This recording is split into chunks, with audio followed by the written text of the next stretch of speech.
Hey guys, I know it's been a couple weeks since I've made a video like this, but first of all, I just want to say thank you for the way that you continue to serve and teach and lead our students. Um, Man, I really do.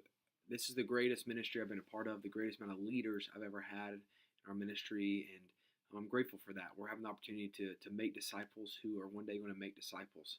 So I thank you for doing that. This week is a big week. This is the Passion Week. And as we saw last Sunday, Jesus was entering Jerusalem, walking down the Hosanna Road, entering the city.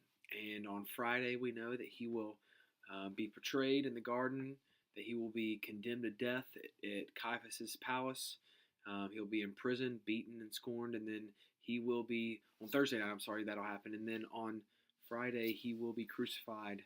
Um, but we know the good news is that he doesn't stay there. That the reason that we celebrate on Sunday is because he resurrects from the grave, defeating death and sin once and for all, and offering us life in him. So this is a beautiful week.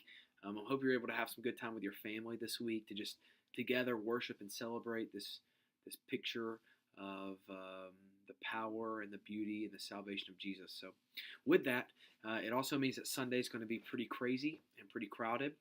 Remember, we are still doing Sunday school on Easter Sunday, but I want to give this caveat.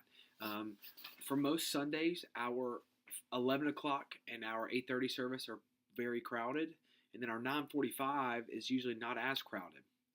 So I want to kind of give you this challenge this week.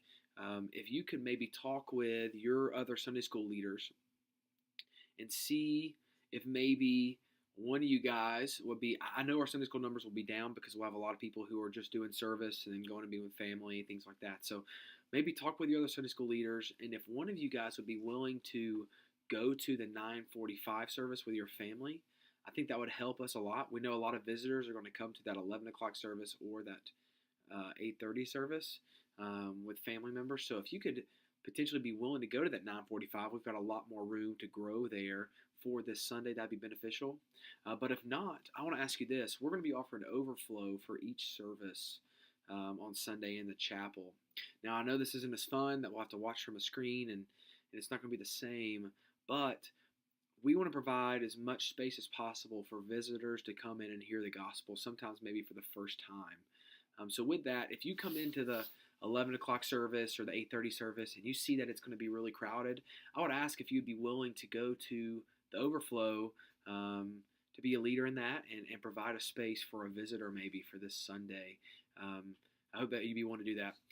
I will be, if you are able to, if you can maybe go to the 9:45, if you're willing to do one of the overflows, if you could just send me an email and let me know, or shoot me a text and let me know, that'd be beneficial.